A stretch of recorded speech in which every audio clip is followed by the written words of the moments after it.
Authorities warned about the death of two humpback whales in protected areas. Transnational salmon farming companies are operating in the zone where the tragedy was reported.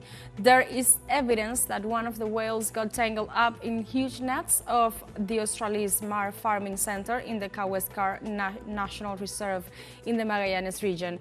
Shortly afterward, the dead body of another whale was found near the facilities of the Canadian company Cook Aquaculture inside Laguna San Rafael National Park in the Aysén region.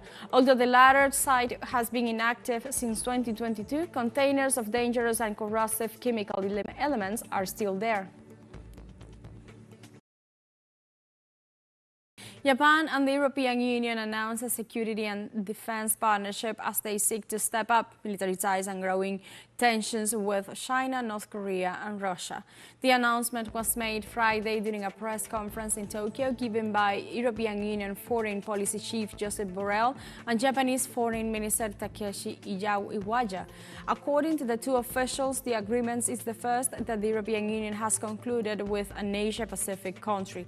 The European Union top diplomat affirmed that partnerships among friends was the only antidote to this challenging world of growing rivalries, climate accidents and threats of war. Borrell's visit is part of an East Asia tour that includes South Korea, where he will also hold a strategic dialogue underscoring the European Union's increasing engagement with the Asia-Pacific region. Kenya's new Vice President Kindiki Kithure was sworn in following the ouster of his predecessor, Rigathi Gachagua. The Supreme Court authorized the promotion of Kithure to the position after he passed a series of exams. His name was proposed by President William Ruto for the approval of the lower house, and this was motivated by the dismissal of Gachagua for allegedly committing crimes of corruption and illicit enrichment.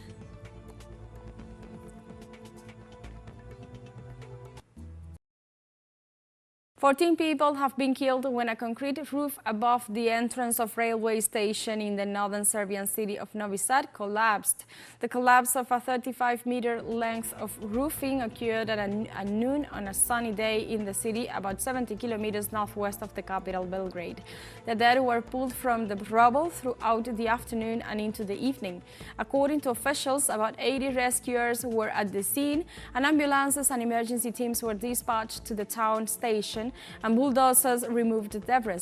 Serbian Interior Minister Ivica Dačić said at least 3 other people were rescued on Friday and hospitalized with serious injuries, and he did not expect the death toll to rise much further.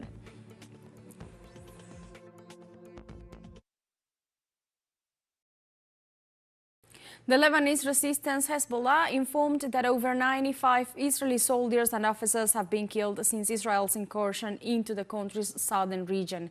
The movement's operation room also reported that 900 soldiers were wounded and 42 Merkava tanks, 4 military bulldozers, 2 Hammer vehicles, 1 armored vehicle and 1 troop carrier were destroyed.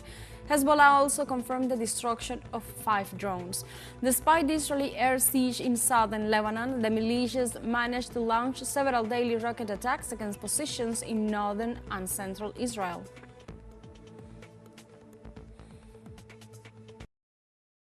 The United Nations Security Council renewed for 1 more year its mandate in Western Sahara amidst abstentions from Russia and Mozambique, while Algeria opted not to vote. Algeria's United Nations Permanent Representative Amar Benjama criticized the decision on the grounds that if it didn't deliberately take into account his government's views on the issue. On the other hand, Mozambique's United Nations Ambassador Pedro Comissário claimed that without his government's amendments, the resolution would not help the parties achieve a just, lasting and mutually acceptable political solution. For his part, the Russian representative Vasily Nevencia said the resolution would not foster a mutually acceptable solution and that Russia's recommendations to address stagnant peace efforts were also ignored.